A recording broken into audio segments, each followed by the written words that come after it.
You don't have to spend thousands and thousands of dollars on your equipment. Everything you've seen here in this video, I know for a fact I've got less than $1,000 total in all of it.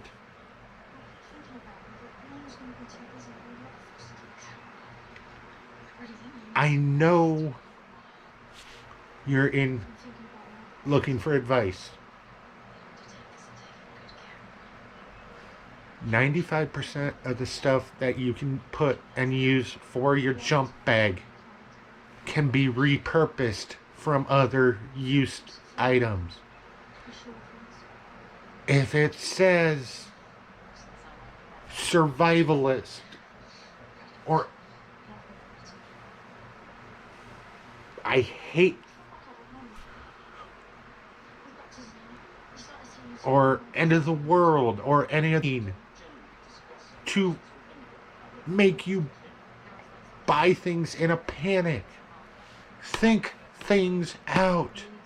What works best for you?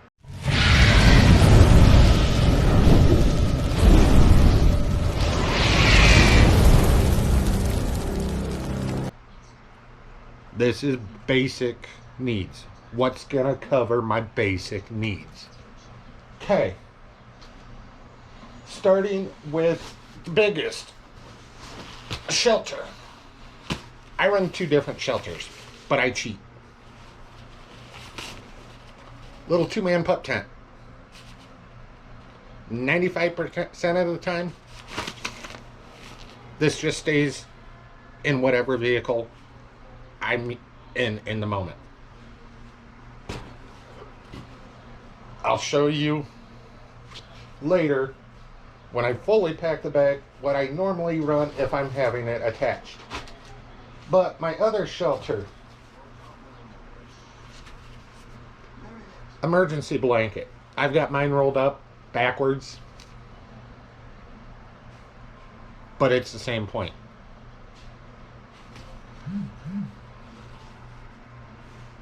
Everything I have in my bag, I have cut to as small of a footprint in there as possible. Okay. I'm going to jump ahead just a little bit here. If you're wondering what I keep glancing up at,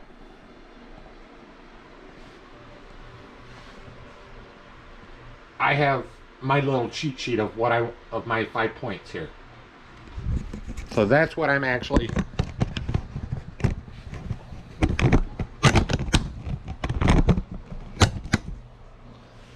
that's what you see me glancing up at and just trying to keep myself on point.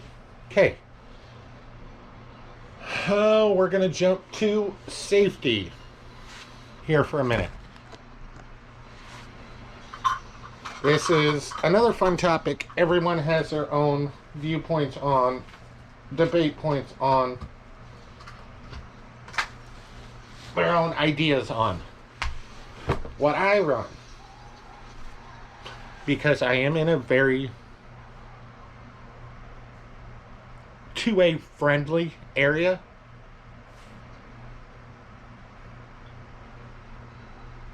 And I have made fairly good connections with neighbors, with the community as a whole.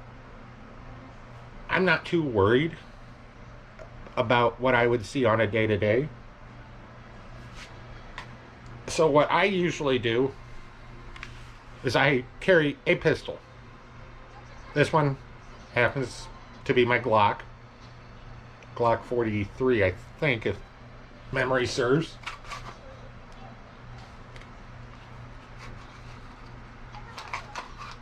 Yep. It is my Glock 43. 95% of the time, if I'm at work, that's in my vehicle. If I'm running around town, that's in my vehicle. That's not even on the setup. As for how much ammunition I carry, I go light. Ounces are pounds. Ounces matter. when you're talking bug out bags. I run 3 mags in that pistol. And then I've got a Smith & Wesson. Now that it's turning nicer, I'll shift into carrying that around more and doing the same thing. Leaving it in my vehicle when I'm running at work. When I'm running just out for a drive. It'll be in my vehicle. It won't be in my bag. But what it does is it allows me to have that sense of security if I need it. Okay. Other thing I want to put with safety is a light source. Or in this case, 2 different light sources. You'll see real quick with me, I love glow sticks. They're one of the few single task items I carry consistently. But they do their job to provide a little bit of light, and they do it very well.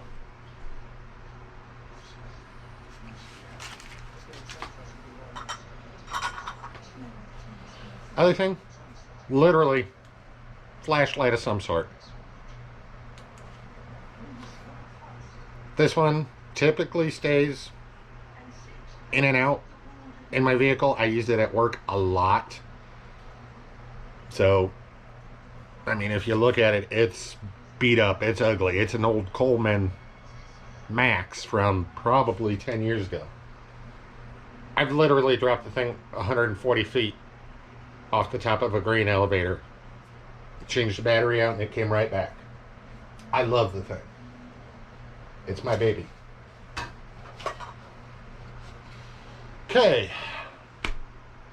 Safety, security, we kind of combine those two. So let's stay on the safety for a while. Safety and security.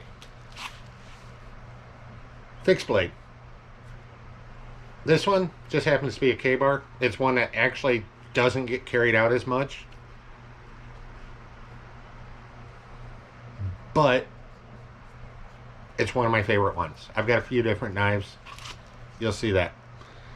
I've also got, and I couldn't even tell you off the top of my head what the brand is, but it's another fixed blade. It's a little bit shorter that I wear strapped on my thigh, like a thigh holster for those of you that carry firearms. That works good for me, but that's also my daily one I use at work. Okay.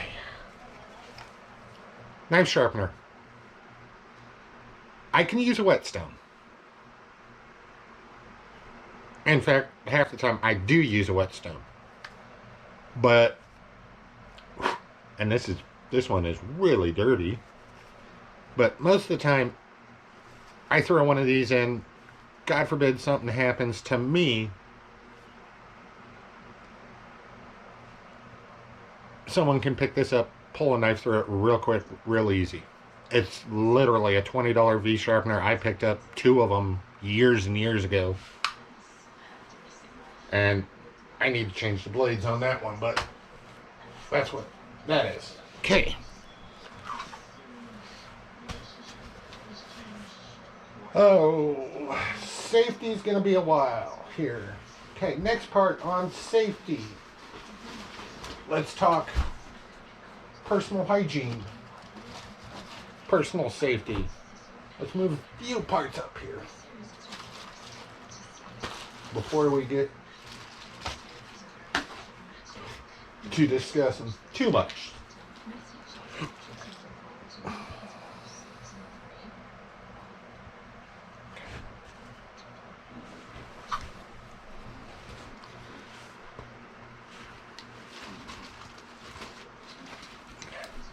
One thing I should have mentioned during shelter,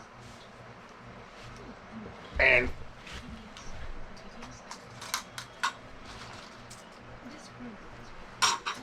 again, just full honesty here. Fire starter. I carry 2. Actually, I carry 3. I carry a third source. I carry Light Anywhere matches. Right now they are actually in my vehicle. But these are ounces. I don't mind carrying a couple of these. I'm also a smoker. So what you'll see 95% of the time in one of my pockets, Bic lighter.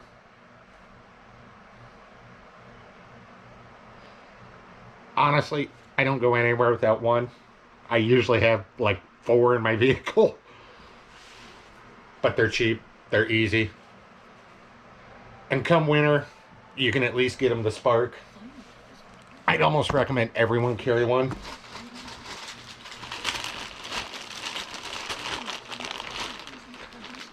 Okay, one other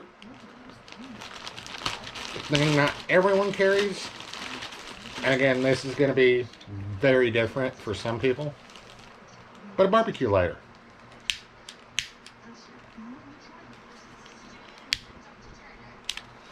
Just nice to have an extra source of heat,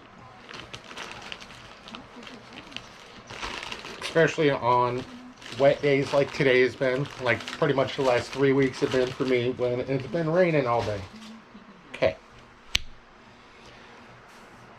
I do have a couple of things I don't currently have pulled out because I actually have to have them pulled out for a different video I'm filming currently. I'm doing about 3 videos at once here.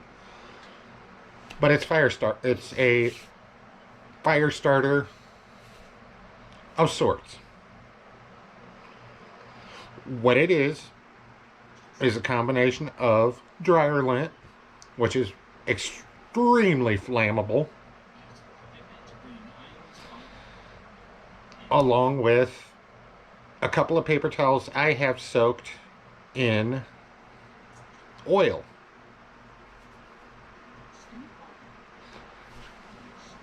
You'll see 80% of my stuff is wrapped in Ziploc baggies of some sort.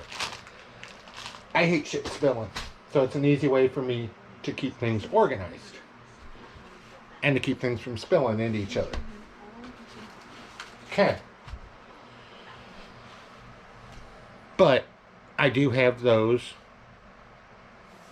dryer lint paper towel.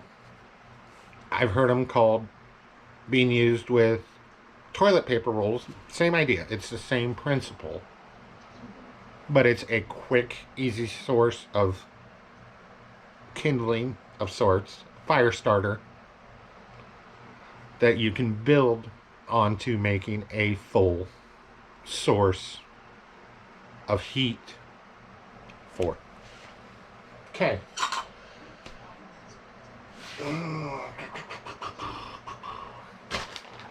Safety. Pair of gloves. Eye Pro, Ear Pro, Hand Pro.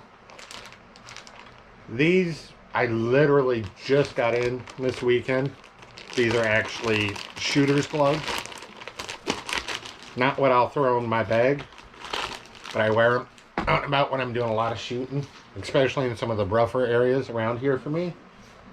I typically throw a pair of leather gloves in. Again, just protect your hands. Not a big deal. Okay. A little bit more on safety. WD-40, Rem oil, some kind of lubricant. Again, Rem oil just happened to be out because I was actually cleaning my firearms this morning. But something to keep your tools in decent shape.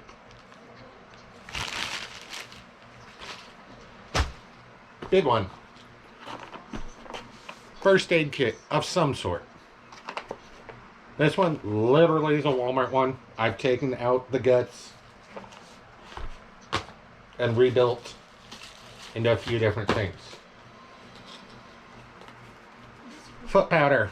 Always have some sort of foot powder. And camp soap. These are the two things I personally feel get overlooked a vast majority of times by people building bags. They don't think about what happens to your feet, what happens to your body. Keep your body clean-ish. Keep your body in working order, and your body will work for you. Otherwise, just a lot of quick little grab items. Bactine. Love the shit. Burns like hell at times. But I work in an industry, my hands get beat up. I bump ribs. I use the shit pretty regularly. Okay. Glancing over here. You'll notice there's some of the things I have laid out here I don't throw in my bag. Part of that for me is a choice, and part of it is because it's items or things I use fairly regularly, either around my home or around my workplace, or a combination of both, vice versa.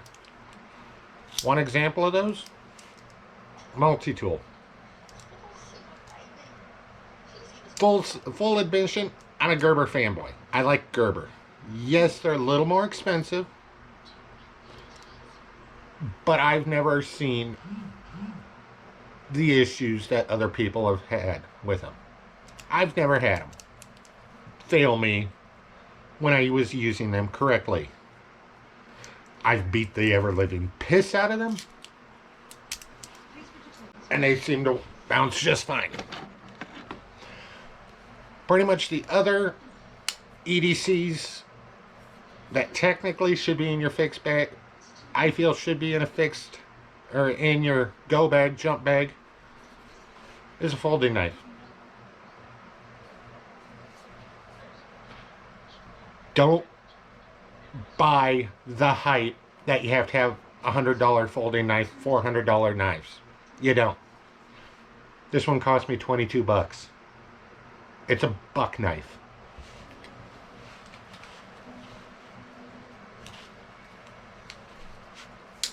This SOG cost me 40. It was actually one of my bigger buys. But I trust the brand. I trust the company. And I cheated extra on that one because I had a family member that had that exact knife that I got to test before I went and bought it. Okay. Jumping on. We've covered shelter for the most part. We've covered safety and security.